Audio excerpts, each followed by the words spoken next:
guys, welcome to the channel. Listen, Adam with ND72. So today we're back in the garage with my SL55 AMG. So I know a couple of you guys have been wanting a lot more SL55 content, and I know now that the value of the SL55s are more easable to get, there's tons more on the market. Because they look so good, a lot more people are buying them. They're more easier to afford. You usually could get one for under 20 grand, which I know some people say that's a lot of money, some people say it's a little money. But for 20 grand, you get yourself a 500 horsepower convertible monster that is still fun and still fast compared to cars to this day.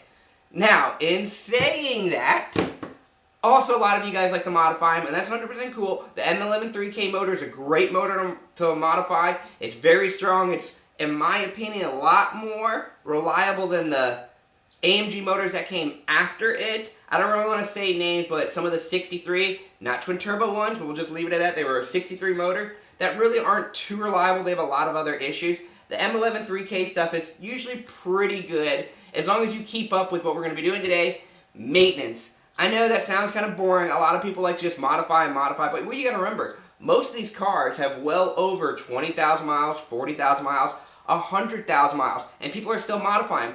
100% okay. I do that to all my cars. I don't own one car in my fleet that is under 110,000 miles, and I literally add a crap little boost, add a crap little power, and just go fast. But the reason mine, I mean, knock on wood, blah, blah, blah, that they're not blowing up is I keep up with my maintenance. So this video is going to be a little bit about some maintenance stuff that is also an upgrade, and it's something that you should definitely do before you start heavily modifying any one of your cars. And as you see in my SL55, it's not really that modified as of right now. As of right now, all I have on the car is a tune from VTEC, which is pretty safe, a TCU tune, which is also pretty safe, and then VRP's 92mm throttle body setup, and then I got primary encapsulate, which I didn't do that, the previous owner did. So the car is not like heavily modified, but before I keep moving forward, I need to knock out some maintenance stuff done to the car. The car is not there's anything wrong with it. It has a little bit of, I'm not going to say like a misfire, but it's happened before with certain things when coils start going bad. So you don't really get a misfire, but you kind of get like a little bit of shake at idle. So we're going to tackle that, and the car has well over 100,000 miles on it. So looking at it, the coils and stuff and spark plugs probably aren't the best. So what we got on this table is a very standard maintenance tune-up kit that you can do at home that's very easy. So I don't sell this kit, I don't sell these parts, I don't endorse, like no one's paying me to do any of this stuff. I'm just buying what I think is affordable for me and what actually works out pretty good. So I'm going to talk to you about a little bit of this stuff. First of all, something that almost no one does, which is pretty easy to do on an SL55 car, is a fuel filter. Now, I'm going to say a few things about your fuel filter. Buy it from FCP Euro, or buy it from someone who you know is selling you the right one. Mainly because I went the cheap route at first, and I just went up online, boop, boop, boop, okay, filter, and I pulled it up, and it looked like just like my SLK one, which it's not. So the one you need is what I'm going to show you right now. Right here. You see how it just goes right through? Unless I just got a wrong one from FCP Euro. The first one I bought from someone else. This is from FCP Euro, so I'm hoping they sent me the right one, because when I went originally to do this job, the difference is when you get a filter for like an SLK or a Crossfire or a couple other stuff that has the same style fuel system, and even I'm pretty sure the CLS55 doesn't even use this filter. The difference is on some of the models, which literally contact FCP Euro, these aren't that expensive, like 30 bucks. Some of them have a regulator that is a pressure regulator that is on top of the filter, which is like a little nipple, and then you'll have two holes with two nipples, and then the one. Okay, you see how I don't? Because from my understanding, this is an electronic regulator that's somewhere dug up there. I don't remember. When I was literally at the dealers, not too many of these really came in, so I didn't have a super lot of experience with it. But I will say, it looked completely different when I went up for the first time. So, this is the one that I'm pretty sure you need now halfway through the video. If this is wrong, forget this whole part. But I'm going to show you the part number and everything, but you can also contact FCP Euro. Alright, can you see that? Will it focus in? Okay, so this is basically the stamp over there. This is a stamp. I'm pretty sure that's the part number. I could be mistaken, but I don't know if you can see it. It's 5275F.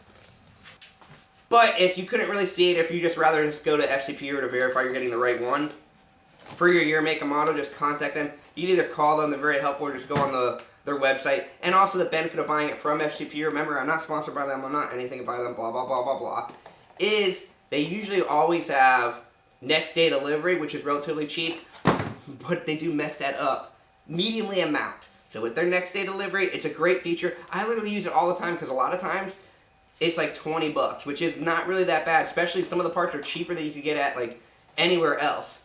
So every once in a while they do mess that up. You just need to call them. They'll reimburse you with your money, and they're super good with that customer service. Like literally this part, I'm not saying anything bad or negative because they did take care of it. I ordered it to get overnighted to start this video last week.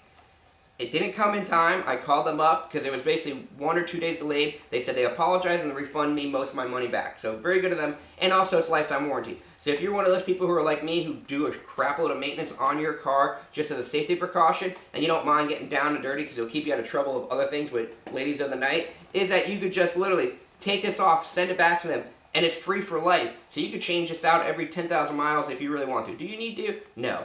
This car probably has the factory one on there. And this chassis whole car setup is 180,000 miles. I have a very high mileage SL55, so that's definitely going to get done. Next thing is something that tons of people already do and they know about it, is spark plugs. These are one-step colder spark plugs. Now, if you're not going to be doing too much modification, like no pulleys, no really nothing, you probably just get away with the factory ones. But I went one step colder just to be safe for when I do start adding more boost to this car. So these I got from VRP. It took about 5 days to ship out. It is what it is. I'll show you the part number if you want to find them somewhere cheaper. That's all up to you. But I got it from VRP because it wasn't that much. Plugs were roughly like 150 bucks for them. And you got to get 16 of them. So it's not that bad of a deal. But let me show you the number. And I'll just read you off the part number. LFR7AIX2309. I'll put a link below. And maybe I'll throw some pictures on my Instagram. Maybe I'll take a picture right now so you could just be like, oh, that is the one. Let me take it. So maybe I'll do it with a few of the parts. Yeah, we'll do that right now. Okay, next up is something that some people say to do, some people don't. I've done this next maintenance modification, upgrade to my SLK, and it stopped from an issue I was having with breaking up. Like, my SLK is running a lot more boost than this SL will probably ever run. My SLK at one point was running well over 25 PSI, and I was on an issue. You were basically getting a breakup with my coils. I tried a couple of the other Bosch coils. Granted, I didn't try super brand new ones, but I did try other Bosch coils that I knew were good. It was still breaking up, so I got these on my SLK32. So now I'm going to put on my SL55. They are TRQ replacement coils that are supposed to be a better upgrade. And they come red and black, so it matches my little color scheme. These are brand new. They're also not that expensive. A few places have them. You could maybe get them like, I'm pretty sure Amazon even sells them. I can't remember where I got mine. I think I did get them off Amazon, or you get them off from TRQ. They all work pretty good. You need 8 of them again, so those, oh man, I want to say it wasn't that much, under 200 bucks for all the coils, which if you know anything about coils, that's not too much for 8 of them, so it wasn't that bad. And the last thing, spark plug wires. Now we're going to talk a little bit about spark plug wires. As you see, I do not have those red, magnesium, whatever you really want to call them, the 8.5 and the 9mm spark plug wires, because I used to have them. I had them on one of my previous first ever Mercedes, because everyone says, oh, they're an upgrade, they're an upgrade. What they do is melt after a couple thousand miles, and you won't even notice it, and then you'll get sparks that will start jumping. And you'll hear it, your car will run good, but you're actually sparking, because remember, these are 2 spark plugs per cylinder, so you'd be losing spark on one of your spark plug wires. Now, the next thing you need to look at when you're getting spark plug wires is what are they rated at? How many ohms? So ohms is the amount of resistance that are in there, so harder for electricity to travel through is very straightforward. The 2 I've ever seen are 2 ohms and 5 ohms. They're literally stamped on the spark plug wire. So, when you're going on, if you want to buy them from eBay or FCP Hero, if you zoom in on the picture, you can actually see 2 ohms or 5 ohms. The better ones are 2 ohms. Because the higher the ohms, the more resistance it's actually to go through the wire. So you really want to get 2 ohms, and you want to know the spec of your wires, because then you could test them later on.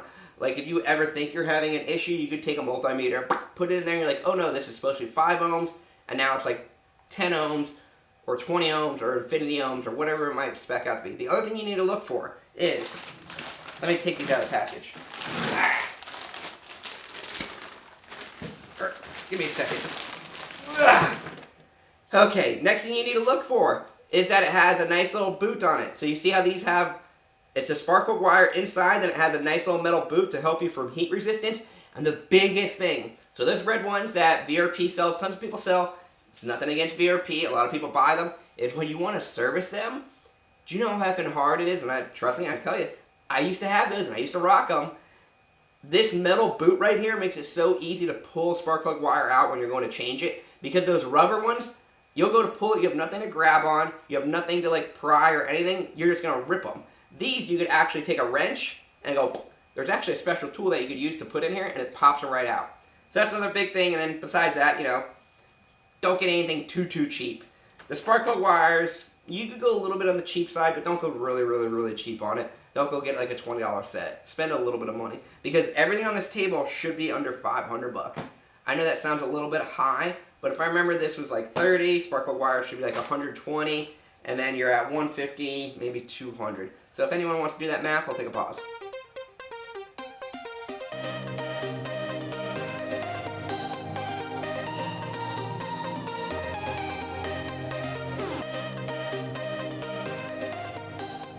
Okay, so that should be right under 500 bucks. And this should be a great tune-up kit for your car. That's plugs, upgraded plugs, wires, upgraded coils, and then a lifetime fuel filter. So let's start getting to the car. I'm going to try to show you to do it.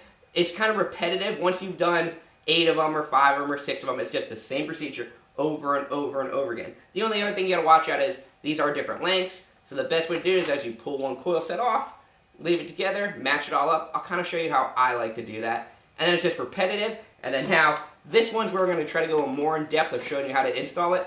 Because you can do it at home, on a jack, I'm going to do it on a lift, but I'm going to show you how to do this. Pretty straightforward, and it should help you out longer down the line. And I'm going to show you, when you take one of these out, you'll feel how heavy the factory one is, or the original one, whatever one's in there. That's not because they're manufactured different. That's because all the rigmarole and crap that gets stuck in this filter, you'll see a huge weight difference, and you'll be like, wow, I should have done this earlier. And all this stuff should help you out with performance and better gas mileage. So, with a big 5.4 liter V8, gas mileage is usually not your worry. Mine gets 21 when I'm going to work, and I work maybe 30, 40 minutes away, and yes, I kind of romp on it a little bit. So I don't get bad gas mileage on mine, right around 20. Now my SOK gets a lot better, V6 lighter, but still, for an over 4,000 pound, 5.4 liter supercharged V8, it's really just okay. It's no Prius, but what's the difference between Priuses and a SL55 AMG? Well, I'm not going to say it because it's an inappropriate joke, but you guys kind of get what that would be. But let's get on to the car. Oh, and the joke is Priuses get good gas mileage, SL55 owners get girls. Let's go to start pulling this apart. Okay, so you can see my car is not fully stocked, mainly the intake design. First of all, you're going to have to take your intake because you need to get all down here. But before you even do that, if you could see, let's try to take like a side view. You have room for activities, but you might be hitting your head. So what you would want to do is you come right over here to your driver's side. I might need 2 hands. Where is it? Right here. Let's spin you around. See this little button? Let me put the camera down, or try to get a good angle. So there's my button.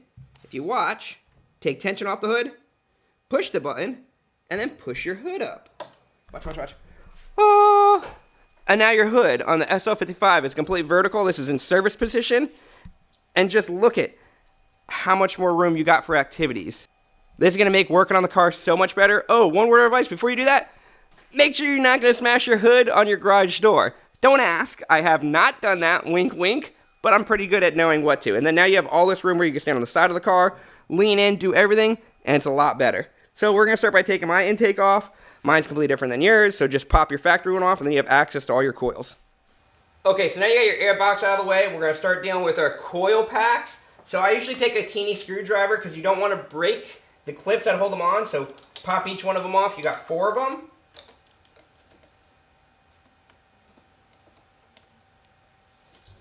Oh, I got one that's kind of on there real good. And then you can just take this whole plug harness and swing it out of your way. As long as you don't fire up the car, you're not going to do any damage, just like tucking it out of the way. And then you're going to be on your coils. So you're going to have 4 coils on this side. You got 4 on each side. But this is going to be a T30. If you look right down in here, there's a teeny bolt down there. So you see right in there, you got a T30 bolt on each one that you're going to need to take out, and then you can swing the coils out of the way. So, you can do that first. It's pretty effing easy. I do it first. I know some people who pop all your spark plugs off first, but first I'm going to knock out my coils. That way I have more maneuverability, and these are all trash, so I'm not too worried about banging them up. I will examine them all, and if I find one or two that aren't cracked or aren't bad or are good, I'll keep them for good spares, just in case things do happen.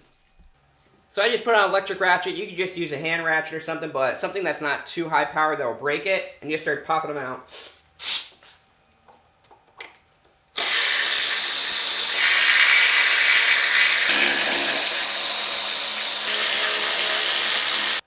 So if you saw I was putting my bolts up here in the Super Trooper to hold it, don't do that, because I just almost got one stuck right there. Just go get somewhere else to put it, like some sort of pan or cup, because you want to keep these like separate. They're all the same, but you just don't want to lose them because they're a hard bolt to come by. You can't really go to the auto parts store and get the exact bolt. You probably get something similar. But, you just say, let's move on. So now you can move your coils around, and you can examine stuff, all pretty much straightforward, easy to come out. So, what you could do, two ways of doing it, because remember, basically all this stuff is trash now. So, the way I like to do it is, if you come down here with a wrench or something, or if you have the proper tool, you're just going to be twisting your spark plug wire and pulling out. Try not to just straight pull, because you want to break like a seal loose and then pull it out, because these have probably been in there for a while. You also could go take a 10 mil right in between here and pry it, but I don't want to really damage my valve cover gasket the way they look, or my valve covers the way they look, but so I might do that with like a rag or something just to be safe. So I'm going to try that now. Okay, so I have an 18 millimeter wrench. I used to do this trick before. You're going to put it in between one of them and then just go. And see? Pops that bad girl right out.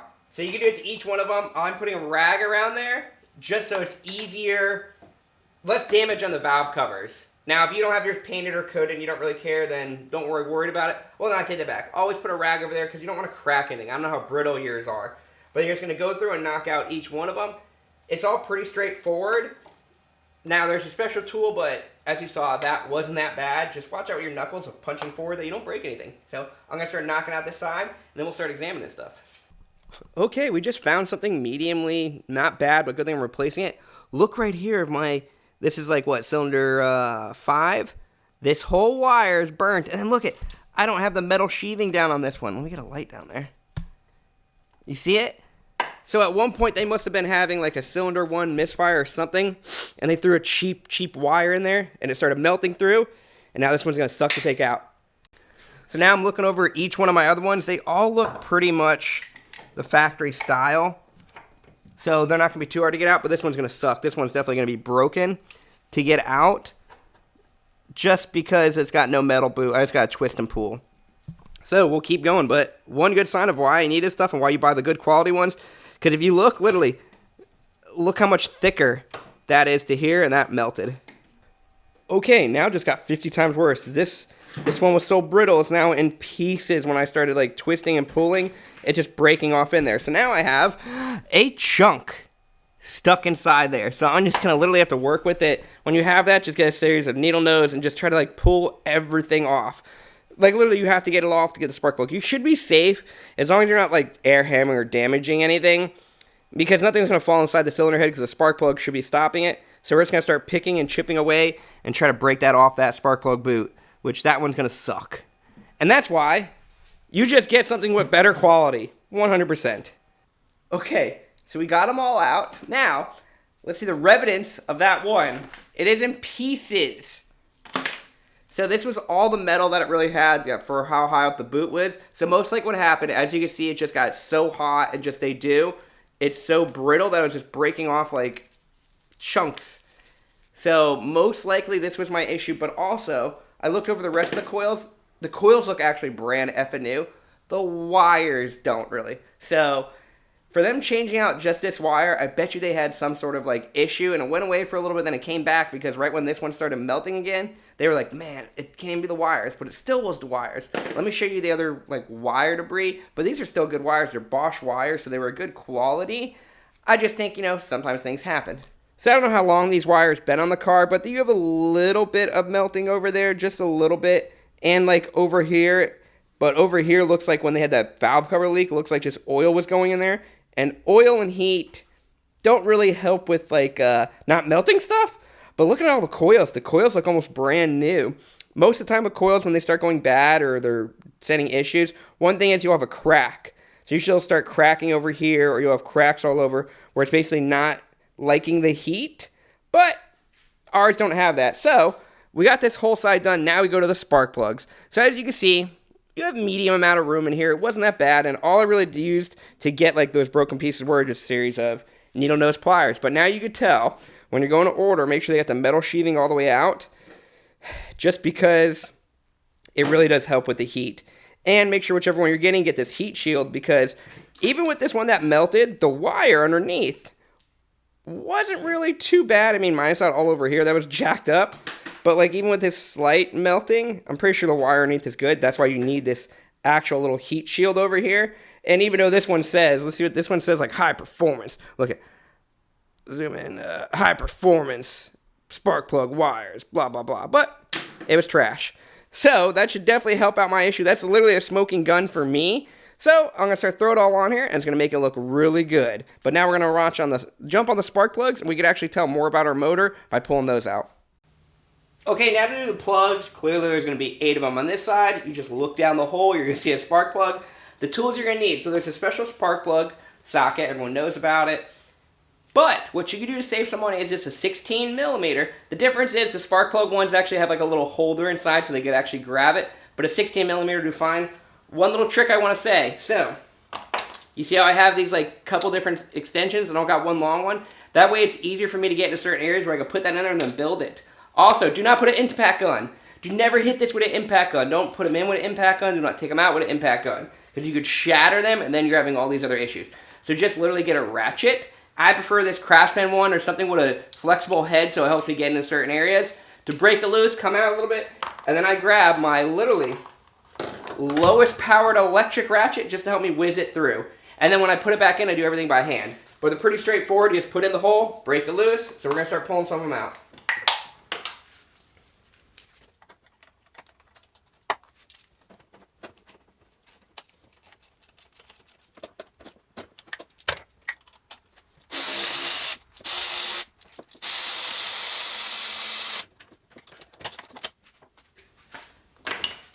And you just take yourself a little magnet, and you grab it.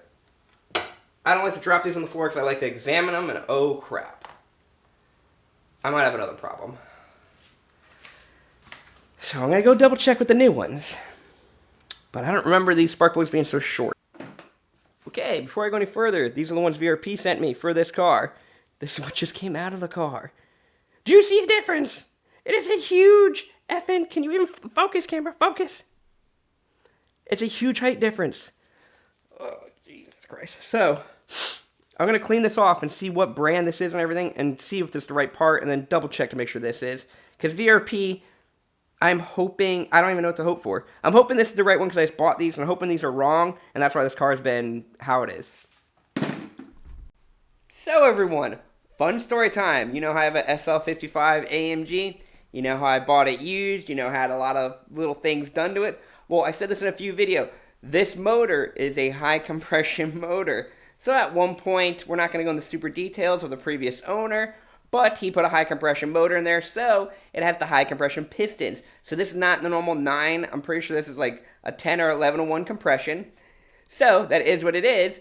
I was a little bit worried when I pulled that spark plug. See how they were like different numbers and different lengths? When I looked up the numbers, those are auto lights. So not like the best quality plug, but they're for an NA 5.4 liter V8. Okay, that's fine. The M113K spark plugs are longer. So I contacted someone who's done a lot with these cars, Vince. He's from Gulf Coast Euro. He's done a few things where, like, you know, he puts superchargers on normal CLK55s and all that stuff. So I've asked him. Now, I got no problem with the guy. I've asked him questions in the past. He's told me do not put the longer ones in there because they have a very, very high chance of hitting the piston. Okay, because the M113K pistons have a deep dish, and the high compressions don't, from my understanding of it. So, I cannot use the spark plugs I got from VRP. That's 100% okay, not VRP's fault. Not at all. I do have an E55 over there that needs spark plugs too, so it's not a big waste for me. But just for you guys out there in TV land, my setup is a little bit different than everyone else's, so you can still use those spark plug wires, or use those spark plugs, go the same way, do everything. Me, I'm just going to have to order some, it is what it is. So I'm going to order some that will be good for my setup, and then we'll keep continuously knocking it out. But for you, it's going to be the same day. For me, it's probably going to be 3 or 4 days of this car just being here like this. But all the other stuff should work. The spark plug wires, the coils, all that stuff. And if you have a normal E55, CLS55, or SL55, or CL55, or any of the supercharger cars, the plugs that I showed you will work perfectly fine. They're one step colder. My situation, a little bit different. It sucks, but it is what it is. Big thanks to Gulf Coast Euro for giving me the information I need, and they were very easy. I texted them on Sunday. They told me do not put those in, which confirmed what I thought, because I wasn't going to put them in, but I just wanted to confirm. So he said he'll look me up a part number that would be good for me to use, and I want to say big thanks to him. Okay, so the next thing you need to look at once you got all your new spark plugs in there, which I do, is you're going to start lining up your plugs and your coils. So the reason I keep them in order, like, oh, this was 1, 2, 3, 4, vice versa, is so I can look at the wires. So if you see the wires, well, that's pretty crunchy, but they're different lengths. So I pile up my different lengths of wires, so just try to put whatever categories you have of what's longer, what's shorter, and then just start knocking them out. So as you can see, this top one was shorter than the bottom one, so I'm just going to replicate it and throw the coils on there, and it's pretty straightforward. Just go opposite. Another thing I like to do is you take some dielectric grease, put a little bit in here and a little bit into each one of those. It'll make it easier if you ever need to do a service. Like if you ever just need to do a coil or a plug, it makes it a lot easier to come on and off, but pretty straightforward. So just start knocking all out. Pretty easy. So also when you're putting your wires in, you're going to push them in. More or less, you want to make sure you're not going like that, or that. Get the right angle, then you'll feel it snap a little bit, and then give it a little bit of tug test and make sure to go in. Because remember how hard the other ones were to go in? Or to come out. These shouldn't be that hard to come out, but they should be pretty hard to come out. So you're going to push it in, you'll feel it snap, and then you know you're good. Okay, so you got the spark plug wires. Now make sure you get the proper length, then you're going to push them in. Don't break them, don't snap anything off. They should go in, you'll feel a nice click. Just push mediumly hard.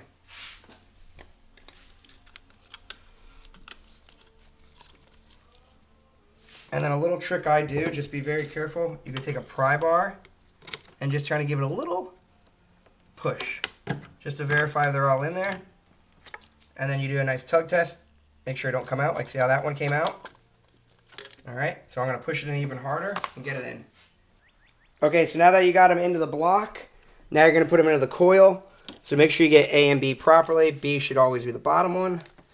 And same thing, you're just going to take it and push it on up. You'll feel a snap. Hear the snap. And then you give a nice little tug test. And do the same thing with the top one. Very straightforward and simple.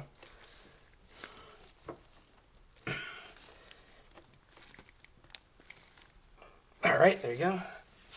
Tug test. And then you're done with this side, and do the same thing on the other side.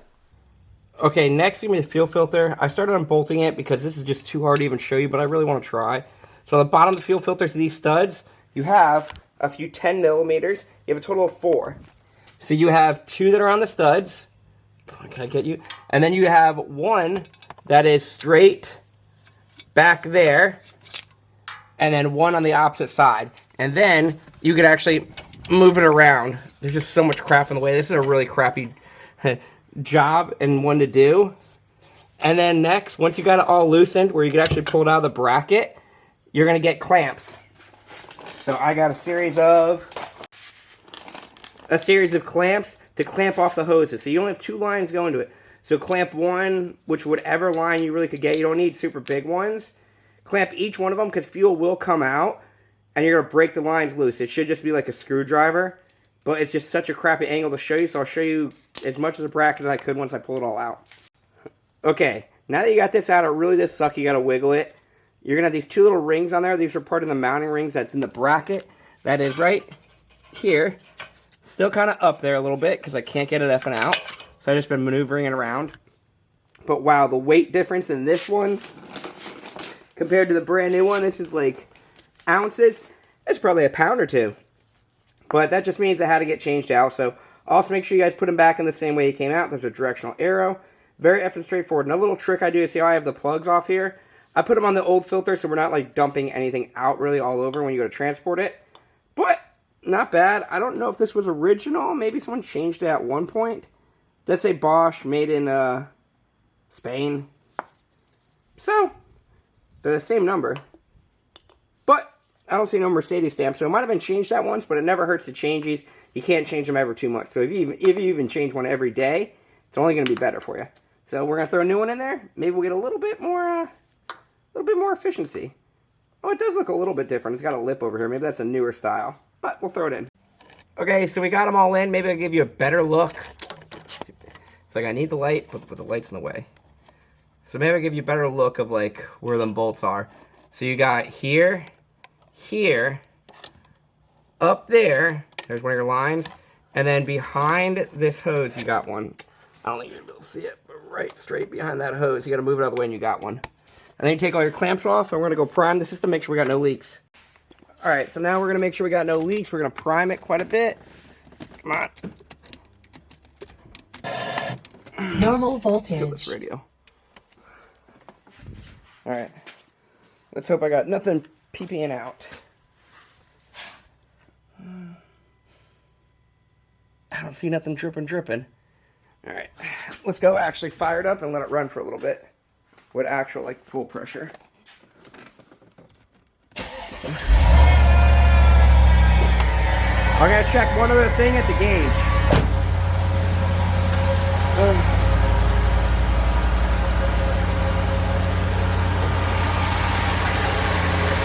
I will say this, look it. Remember how my gauge used to be really bouncy? It's not no more, it's like almost perfect. I don't know if that's a high PSI, but we didn't touch it, but look at it. That is almost perfectly steady. You guys remember when I installed it, this gauge was bouncing all over, so it definitely needed a filter. It might have been clogged in there or something. But even with the tune-up, looking all pretty good. So we're gonna let it run for a little bit. We'll shut this hood and then we'll check to make sure no leaks, because I really don't want to mess around with fuel stuff. Alright, so we got the SLK out. We just did the tune-up and the fuel filter. We're just going to do a quick little pull, just see if there's any braking uppage or nothing really crazy like that. Then we'll go to a nice little spot and just check everything out. I don't see anything really going wrong, but we just want to do it just in case, just to feel a little bit room. Maybe feel if it feels any better. I don't really think it is, but we did take care of that one spark plug wire area, so it should feel somewhat better. It definitely feels better on idle.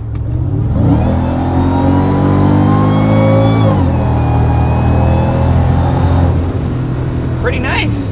Not bad at all. Okay, so we just took the car out here in nice sunny Mexico. So in this video we did like the tune-up, we did the fuel filter, and this car feels so much better now. Just mainly we probably had that little misfire on that one cylinder. I think that's cylinder 5. But now like the car pulls good. Not that it didn't pull good before, but you definitely feel a difference. Like I didn't know I had the problem, but then once I saw I had the problem, then you definitely feel a difference. So super happy about the car. This whole stuff was not that expensive to do. It wasn't that hard to do, so I do recommend anyone who just purchased yourself an SL55 or an SL500 or any of the M11.3K or M11.3 motors, just do a tune-up. It's a very simple, easy job to do. Get some good quality coils, good quality spark plug wires, and good quality spark plugs. Try not to cheap out on any of this stuff. Now, with the fuel filters, if you have an SL55, basically a R230 or an SL500, do your fuel filters, because mine looked almost factory, and that thing was heavy as crap, so it had a lot of debris in it. And if you looked at my gauge, it actually stopped hopping so much, and my pressure went up just a little bit, because it probably was blocked off. So super happy with this mod, or not mod, this little maintenance performance thing. Got my SL55 running so much better, and really happy about it. So if you guys like this video, throw a comment down, throw a like down, share this video. We got a lot more coming out with my SL55, and we got some for my E55 and my SLK32 coming up soon. So make sure you subscribe, keep watching, share with your friends, and I'll catch you later. Lady versus Swiffer. Swiffer wins.